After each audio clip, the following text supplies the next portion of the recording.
Et salut à tous, c'est Teddy pour Pain Mes Figues. On se retrouve aujourd'hui pour un nouveau Pain Mes News, du coup l'épisode 3. Tac, tac, tac, je me recadre bien. Pourtant j'ai fait les réglages avant, hein, mais apparemment c'était pas encore top. Bref, vous voyez toujours une technique au top, mais on tente de s'améliorer, n'est-ce pas? Du coup, petit point, j'en profite, hein, j'y pense tout de suite, mais j'ai souvent des retours par rapport au son, et j'essaye effectivement de bosser un maximum le son pour qu'il soit de bonne qualité, parce que je sais que c'est quand même très très important sur les vidéos. Donc je fais au mieux. J'ai quand même un micro dédié, et par contre il a le désavantage En fait, j'ai soit la possibilité de ne pas mettre le micro, le son est de moins bonne qualité mais il est plus fort, ou soit je le mets, il est de meilleure qualité mais il est moins fort. Ce qu'il faut, c'est que je réencode une deuxième fois la vidéo pour réaugmenter le son, et il m'avait semblé que c'était bon la dernière fois, et apparemment peut-être pas.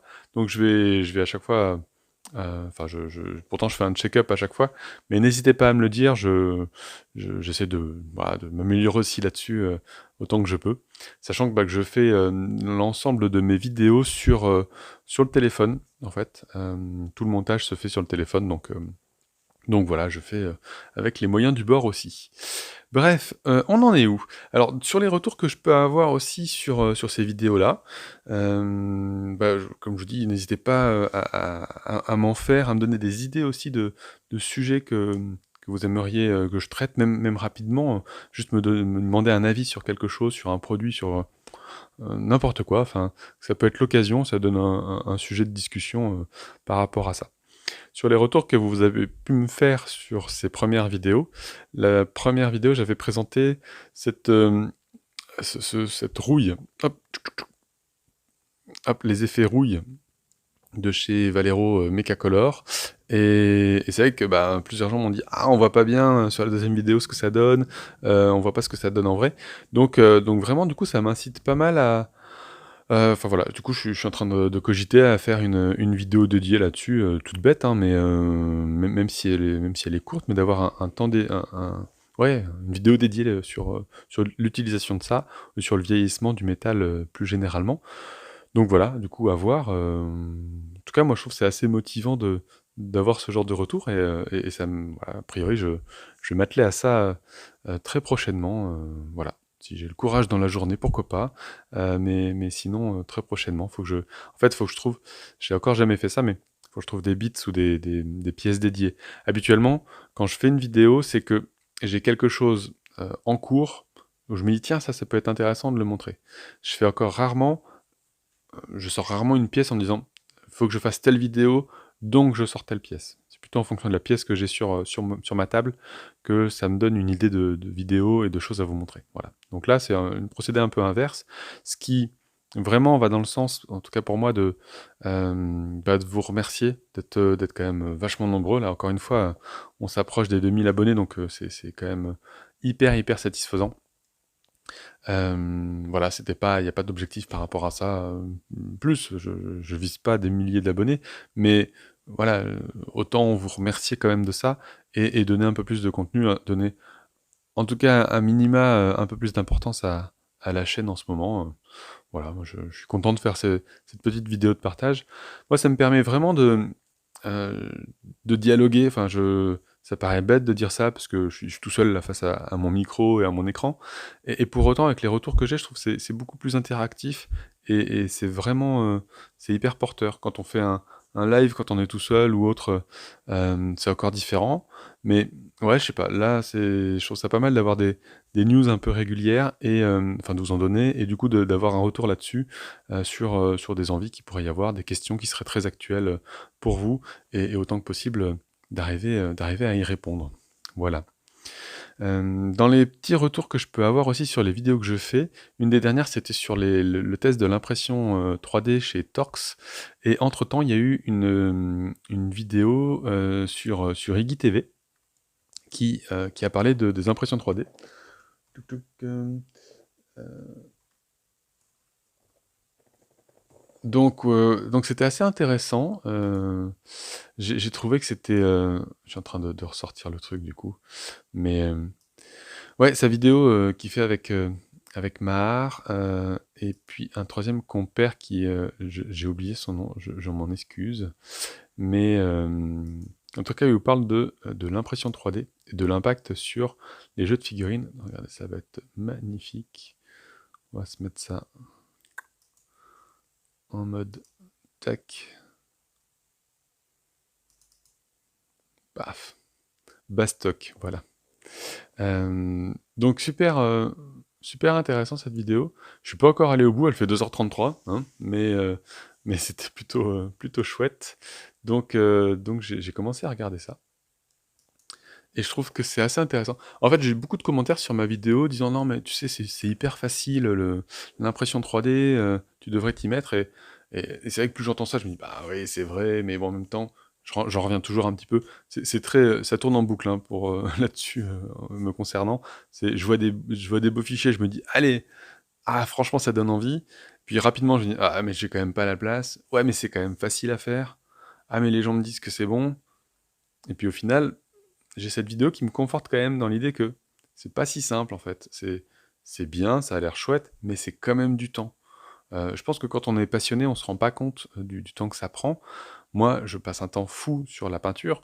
Si même je dois dégager 1 heure, 2 heures par semaine pour faire de l'impression, c'est déjà trop pour moi. Enfin, vraiment, je pense que moi, je vais rester sur le fait que demander ça à une autre personne, à un pro qui sait faire, pour moi, ça me va carrément mieux, quoi. Enfin, pour l'heure, c'est pas... euh, franchement, j'attends, je me dis peut-être que dans 5 ou 10 ans, on aura des imprimantes 3D. On aura tous des imprimantes 3D à la maison, hyper simplifiées, comme tout le monde a une imprimante papier, finalement, aujourd'hui. Et à ce moment-là, bah, on reverra, on en reparlera. Il y aura peut-être d'autres technologies, d'autres générations d'imprimantes qui arriveront entre-temps. Mais pour l'heure, ouais, c'est clairement, c'est pas pour... en tout cas, c'est pas pour moi. Et je laisse ça aux gens qui adorent ça. Et pour l'instant, voilà, moi, je j'ai pas non plus une consommation de figurines qui me ferait envie d'avoir une imprimante 3D. Enfin, très clairement, je m'imprime enfin, je m'achète peu de figurines pour moi, et quand je m'en achète, c'est celles que j'ai vraiment spécifiquement choisies, et ouais, pour de la peinture ou pour un jeu en particulier. Donc j'ai quand même le plaisir d'acheter quelque chose qui est tout fait. Bref, voilà. On va partir sur d'autres petites choses, n'est-ce pas? Qu'est-ce que... Du coup, ouais, je vous ferai une vidéo, je pense, sur la rouille, et hop, dans les achats de... Les derniers achats. Haha. J'ai donc... c'était mon anniversaire, le 17 novembre de ce mois-ci, et j'ai reçu mes Artist Opus série D, n'est-ce pas? Ceux avec les gros embouts, qui sont censés faire du brossage à sec, du dry brush, n'est-ce pas? Et ben voilà, j'en suis très content. Ils sont arrivés avec un petit peu de retard, mais je pense que c'est lié à la situation actuelle. Je les ai contactés, je me suis dit, bah, tiens, c'est bizarre. Mais vraiment super. J'ai commencé à les utiliser hier soir. Vraiment, ouais, un premier feeling assez convaincant. Je peux d'ailleurs vous montrer rapidement, même si je sais qu'on voit pas très bien. Je fais du nain du chaos. Complètement improbable. Enfin, la race est complètement improbable pour moi. En ce moment, je suis là-dessus, avec cet effet lave. Alors, ils sont pas tous au même stade, hein. Il y en a qui ont eu que du rouge et du bleu, de la peau, et les hobgoblins, eux, qui font partie de l'équipe, voilà, sont déjà un peu plus avancés. Bref, très très sympa. Moi, les pinceaux là, vraiment chouettes. Comment dire? C'est, enfin, j'ai hésité à prendre les séries S, les plus classiques, on va dire. Et à ce niveau-là, moi, je me suis dit, ben, j'ai déjà des pinceaux qui me conviennent. Et je pense que j'ai encore de la marge de progrès avec les pinceaux que j'ai actuellement. Prendre un série S, ce serait, on va dire, avoir gagné en confort de peinture. Ce qui serait pas désagréable, hein, je dis pas. Mais quelque part, je sais que j'ai encore de la marge de progrès avec les pinceaux que j'ai actuellement. que ce soit les Raphaël 8404 ou les Winsor et Newton série 7. Vraiment, avec ça, vous avez largement de quoi faire et de quoi, enfin voilà, si le feeling vous va, franchement, c'est des pinceaux qui sont top. Les séries S sont peut-être encore meilleures chez Artis Opus, mais voilà, pour le coup, ça m'a semblé moins urgent, enfin moins immédiatement nécessaire que, bah, puis c'est un coût, hein, faut le dire, hein, que donc les séries D, les dry brush, qui, je trouve, eux, ont une forme assez particulière, et un dry brush, pour moi, ça va durer dans le temps. Autant les autres, je vais les changer régulièrement, donc ceux à pointe fine, bah, faut les changer quand ils ont commencé à être bien utilisés. Les séries D, je me dis que ceux-là, je vais les garder un moment. Donc voilà, je suis assez content de cet achat. Je trouvais pas trop d'équivalent. J'avais trouvé au Géant des Beaux-Arts un autre type de pinceau qui ressemblait pas mal. Et finalement, une taille qui manque un peu chez Artis Opus, l'intermédiaire entre le plus petit et le deuxième. J'avais trouvé un autre pinceau, c'est du Raphaël 772, n'est-ce pas? Et que j'avais retaillé, donc vous voyez, c'est un peu le même principe, mais il est tout fin. Voilà, assez. Je l'avais pris parce qu'il était en promo, mais ils étaient déjà pas donnés ceux-là. Mais voilà, je m'en sers aussi un petit peu de la même façon, à voir comment ça tient dans le temps, mais franchement, c'était déjà un bon compromis. Et vous voyez, hop, j'ai les deux autres qui sont là. Il n'y a pas vraiment de taille intermédiaire entre ces deux tailles-là, donc hop. Donc voilà, il y a vraiment le tout petit et déjà un peu plus gros, donc voilà. Bref. Mais très content en tout cas de l'effet du rendu. Je trouve que ça redonne des lettres de noblesse au brossage à sec, et c'est bien le brossage à sec. Vraiment, il faut l'utiliser, c'est une super technique, et ça donne des... Ah, c'est quali, quoi, c'est pas le truc de débutant ou autre, hein, c'est vraiment, on fait des belles choses, et voilà, ça donne un style, un effet très sympa. Il y a moyen de faire des jolis dégradés avec ça assez simplement. Voilà.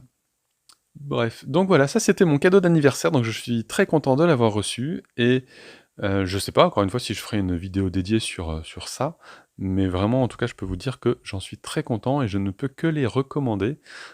Sur les séries S, je pense que c'est plus un plaisir, euh, un plaisir à se faire.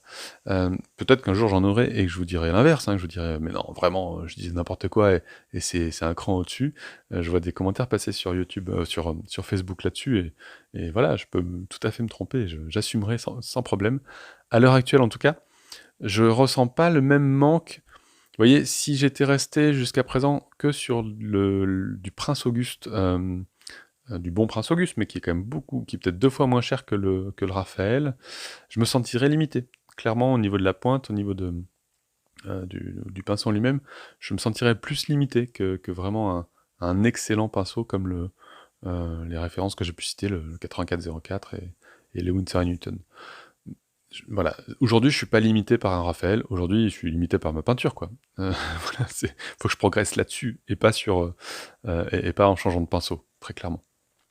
Voilà. Bien. Ensuite, ça c'était le point petit pinceau. Petit point Kickstarter.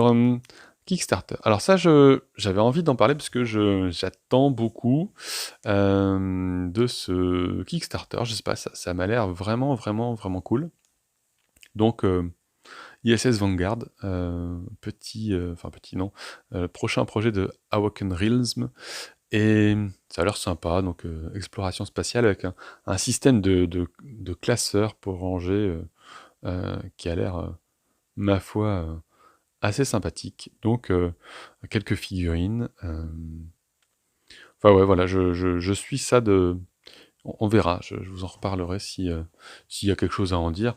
Bon, ça c'est plus du jeu, donc on va pas trop s'attarder. Euh, Autre chose, un autre jeu, bah, Erune.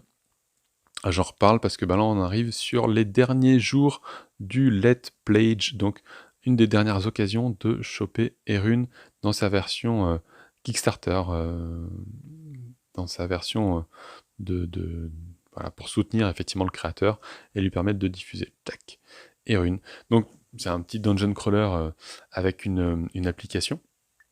C'est des Français, n'est-ce pas? Donc voilà, c'est toujours bon à prendre. Enfin, je me dis, hop, je vais descendre jusqu'en bas, puisque vous pouvez retrouver en fait des vidéos de présentation et de gameplay. Moi, donc je les avais rencontrés à Octogone 2019, et pour ceux qui étaient peut-être pas là encore à ce moment-là, mais j'avais peint quelques figurines pour eux. Et alors bah là, on voit un de mes rats qui est ici, Jack. Et sinon, on voit pas l'autre, mais j'avais peint en fait en live une peinture, enfin une barbare. Voilà. Et puis d'autres aussi, et puis d'autres. Qu'est-ce que je dis? J'ai aussi le nain, la mage, et j'avais fait gagner aussi un autre personnage. Enfin bref, voilà. Oui, j'avais fait gagner un des gobelins. Voilà. En tout cas, c'est un super jeu. Moi, je vous invite à aller regarder si c'est pas déjà le cas. Il y a tout plein de parties déjà expliquées, très très bien expliquées. Et vraiment le côté, on se passe d'un livre de règles. En fait, l'application ne vient pas remplacer un joueur ou quelque chose comme ça. Il vient remplacer le livre de règles. Et ça, je trouve, c'est génial. Aujourd'hui, je sais pas comment vous faites, mais moi, dès que j'ai un jeu, je lis le livre de règles, oui, mais je comprends le jeu quand je vais voir l'explique partie sur Internet. On va m'expliquer les règles sur Internet. Je trouve que vous savez, c'est toujours ces jeux où on dit, attends, on va commencer à faire un premier tour et tu vas comprendre comment ça se passe. Et ben là, on n'a même plus besoin de ça, puisque quelque part, le livre de règles, il va nous être. Enfin, il faudra quand même lire un minima, mais après, il va nous être vraiment. On va être guidé par l'application qui va nous dire qu'est-ce qui se passe quand on fait telle chose, quand on fait telle autre. J'ouvre la porte, bah, il se passe quoi? L'application va nous le dire, quoi. On n'aura pas à aller chercher dans le tableau de rencontre, ah, mais là, sur un 6, il va se passer ça. Non, l'application gère tout. J'ouvre le coffre, il y a quoi dedans? L'application nous le dit. Voilà, je prends telle décision, voilà, l'application va nous répondre là-dessus. Et il y a quand même le maître de donjon qui est là pour rendre le jeu un peu plus proche du jeu de rôle, et va pouvoir gérer un certain nombre de choses qui sont pas prévues forcément et qui sont possibles quand même. C'est pas limitant. L'application n'est pas limitante sur les actions qu'on peut faire. Moi, je me souviens sur la partie qu'on avait faite à Octogone, du coup, euh, un de mes alliés était tombé dans un piège. Ben moi, j'ai proposé de venir l'aider et de le sortir du piège. Et c'est pas prévu dans les règles. C'est pas, enfin voilà, il n'y a pas de règles par rapport à ça. Mais le maître du donjon qui était là, je crois que c'était Adrien, enfin, en tout cas, il m'a dit, bah, ouais, ok, ça marche. Alors ça veut dire juste que au prochain tour, enfin, voilà, tu gagneras ça. Voilà. Donc j'ai pu faire une action là-dessus qui n'était absolument pas prévue. Et l'application n'est pas bloquante là-dessus. C'est pas parce que c'est pas prévu dans l'application. Enfin, c'est pas, voilà, c'est pas quelque chose qui va limiter le jeu. Au contraire, ça va vraiment le libérer d'un certain aspect qui serait d'aller fouiller toutes les 2 secondes dans le livre de règles. Ah mince, comment on fait déjà comme ça? Là, clairement, on a l'application qui va nous répondre en fait à la question qu'on se pose directement. Donc très très bon jeu, moi j'attends ça avec une grande impatience. Apparemment ça avance bien, donc voilà. Le dernier Kickstarter, je sais pas s'il sera encore disponible quand vous verrez la vidéo. Je sais même pas s'il est encore, j'arrive pas à voir la date, donc je me dis c'est peut-être fini. Bref, c'est le buste de Demonic Forge, j'en avais déjà parlé.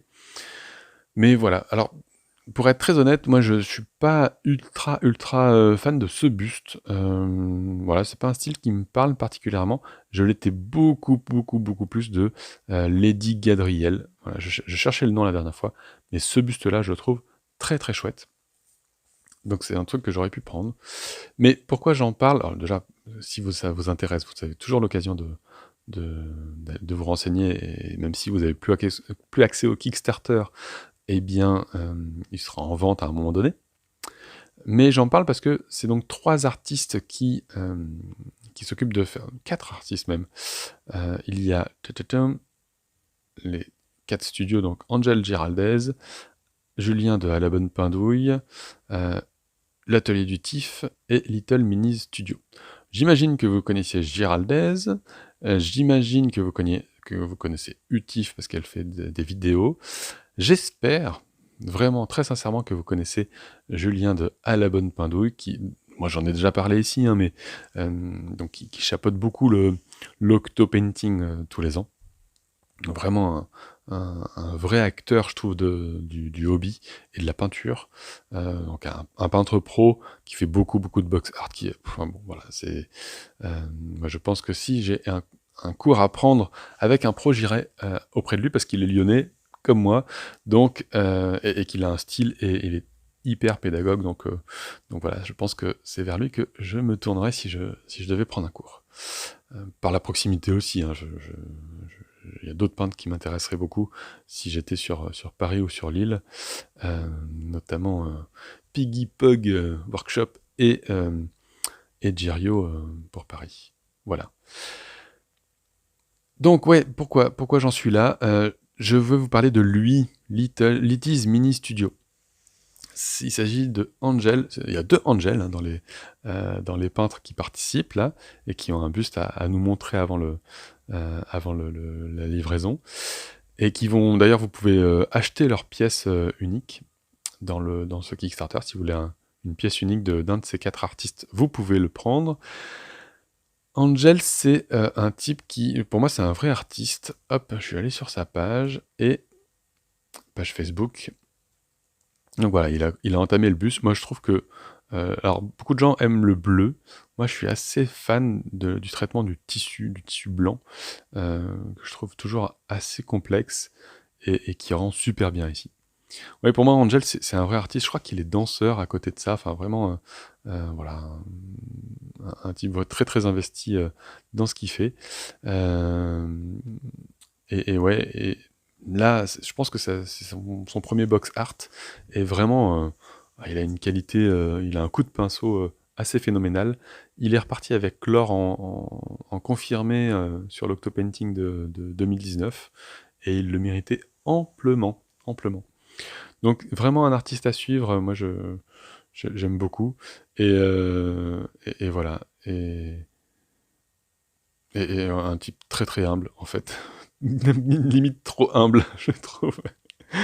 Il m'a remercié d'avoir parlé de lui, mais en fait, franchement, tu tabasses, Angel, quoi. Il n'y a pas photo. Je n'ai pas ce niveau. Je n'ai clairement pas ce niveau-là. Et donc, j'ai parlé aussi de lui ces derniers jours sur Facebook pour ce qu'il a posté ces derniers temps. Il a un style, moi j'adore les teintes, il y a un truc, ça fait hyper réaliste, moi je trouve le traitement de la peau, même du métal, vraiment superbe. J'aime beaucoup. Et alors, hop, le suivant, il nous a montré ça. Et je sais pas, mais moi il y a un truc, vous savez, ces espèces enfin, les peintures qu'on veut réaliser, ouais, il y a un côté très réaliste à ça. Je pense, dans le choix des marrons, le choix des teintes, le choix des noirs qui peut y avoir pris. Mais vraiment, je trouve cette peinture génialissime. Et dans une espèce de... Ouais, le traitement de la peau est vraiment génial. Voilà. Moi, je suis assez bluffé par ça. Voilà. On a vraiment l'impression d'avoir un-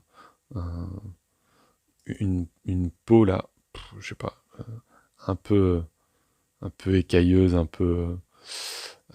ouais, pas écailleuse, mais enfin, ouais, très, très usée, quoi. Enfin bref, moi j'adore. Je le redis encore une fois, mais j'adore ces peintures et celle-ci vraiment, bon, moi ça me met sur mon postérieur, n'est-ce pas? Bref, je fais le lien aussi, du coup, puisque on a notre. Alors, je reviens sur le buste hein, de Démonique Forge, Alzarine. La dernière fois, j'étais pas sûr de Alzarine. Hop, et voilà. Donc ça, c'est Julien de À la bonne pindouille qui nous fait ceci. Jack. Et donc, c'est le début du buste, hein, c'est, je pense, moins avancé sur certaines choses. C'est le sketch général, qui déjà, ma foi, est pas mal. Hein. Voilà, je crois qu'il n'y a pas photo. Ce qu'il va faire, là, ce qu'il est en train de mettre en place, c'est l'effet d'ombre des branches. Et je trouve que c'est vraiment intéressant. Donc, je lui ai dit, ça me fait clairement penser à une autre peinture que j'ai vue il y a peu et qui m'a mis sur les fesses aussi, de Patricia Sancho. Voilà. Patricia Sancho qui nous a sorti ce buste-là. Mais c'est une tuerie. C'est une tuerie. Voilà. Patricia Sancho, du coup, vous pouvez chercher. Bah, je sais pas quoi dire. Voilà, c'est vraiment l'effet d'ombrage sur le personnage est tout simplement bluffant. Je sais pas comment on peut à ce point-là faire percevoir les choses juste avec de la peinture. C'est énormissime, énormissime, énormissime. Le travail là-dessus est génial. Sur son Instagram, je crois qu'on voit le processus étape par étape de comment elle arrive à ce résultat-là. Voilà, bon, ben moi, ça se passe de commentaires plus que ça, mais c'est assez génial. Si Julien nous fait un truc euh, sur le même effet, ben, j'attends de voir un peu ce qui va pouvoir nous sortir. C'est assez chouette. Voilà. Euh, ouais, moi, je peux que vous inviter, ça c'était un petit peu, vous avez vu, il y a eu beaucoup de bustes aujourd'hui, et j'avais envie que ce soit presque un peu le thème du jour, en tout cas l'invitation du jour va être là-dessus. C'est sur l'idée, la possibilité que vous aurez un jour peut-être de peindre un buste. En tout cas, de changer d'échelle. Je trouve que c'est très très intéressant de changer d'échelle. Je vais vous montrer, hop, s'il veut bien. Apparemment, il veut pas tout de suite. Clac. Euh, de changer d'échelle, c'est hyper intéressant. Moi, je peux que vous recommander ça. Bon, alors, il veut pas. Il est sympa. Hop, je vais repasser en écran large. Oui, hyper intéressant de peindre un buste. Je le mettrai en incrustation s'il faut, le buste. Mais dans l'idée, du coup, ça permet vraiment un travail des, de certaines textures, de certaines matières beaucoup plus poussées. Sur du 28 mm ou 35 mm, et ben on va faire des dégradés, on va pouvoir commencer à mettre du travail de texture, des choses un peu poussées, mais vraiment sur du taille plus important, on va quand même vraiment pouvoir pousser ça de façon beaucoup plus euh, beaucoup enfin, poussée, ouais, tout simplement. Enfin, j'ai pas d'autre mot là-dessus. Hop. Ce serait bien que mon petit... bon, tant pis. Hop, je vous remets là-dessus. On parle de buste, donc tant qu'à faire. Voilà. Donc ouais, vraiment, ça peut être intéressant. Moi, ce que j'avais beaucoup aimé, puisque j'avais tenté de travailler à partir de couleurs primaires là-dessus, et je m'étais acheté un petit lot de couleurs primaires. Hop, il y a, dans le lot, il y avait 5 pots, du coup, avec, hop, du magenta, cyan et jaune, n'est-ce pas? C'est sur le géant des beaux-arts. Ah, c'était pas au géant des beaux-arts celui-là. C'est le PBO. PBO artiste acrylique extra fine. Je l'avais acheté chez Graphigro, celui-ci. Et il était pas très très cher, donc c'était plutôt intéressant. Voilà. Et j'avais fait mon buste juste avec ces couleurs-là.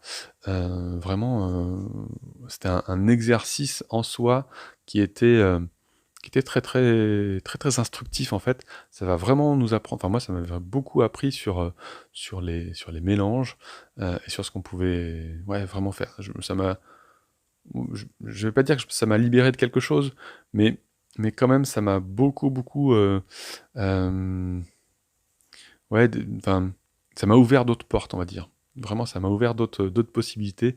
Et je pense que je mélange beaucoup plus depuis que j'ai fait ce buste. Alors moi, j'avais pas un buste de Edgilon, euh, donc voilà, de Little Demon Studio, n'est-ce pas, de Nico Désé. Je sais plus celui qui avait sculpté, je voudrais pas dire de bêtises, mais c'était en partenariat du coup qu'il avait sorti ce buste avec un sculpteur. En tout cas, un super buste. Ce qui est intéressant vraiment sur le buste d'Edgilon, c'est que c'est un vrai travail d'essai en fait, un vrai travail de recherche où vous avez de la peau avec un visage, vous avez du tissu, vous avez un peu de cuir et vous avez du métal. Autant vous dire qu'il y a tout pour s'amuser dessus, quoi. Enfin, tout pour travailler certaines matières. Donc vraiment, c'est un buste très sur la pédagogie. Enfin, je peux que vous inviter à trouver voilà, peigner un buste qui vous plaît, hein, ça il n'y a pas de souci. Mais c'est intéressant des fois de faire ce travail un peu de recherche sur la matière.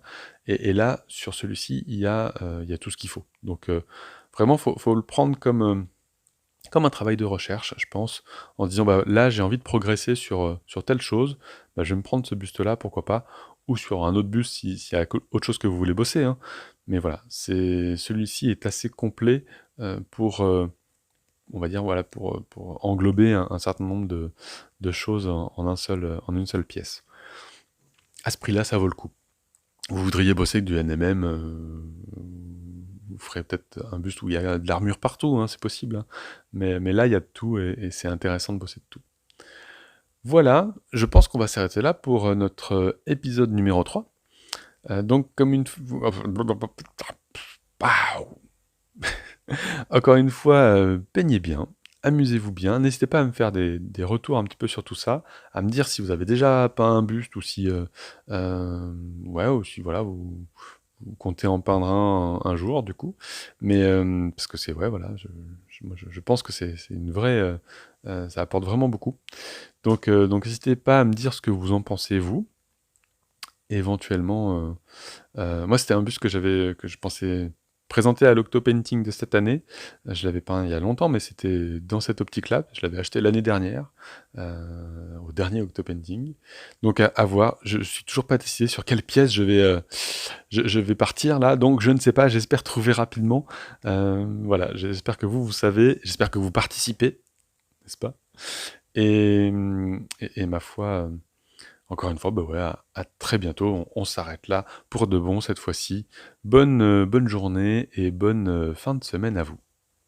Salut, salut!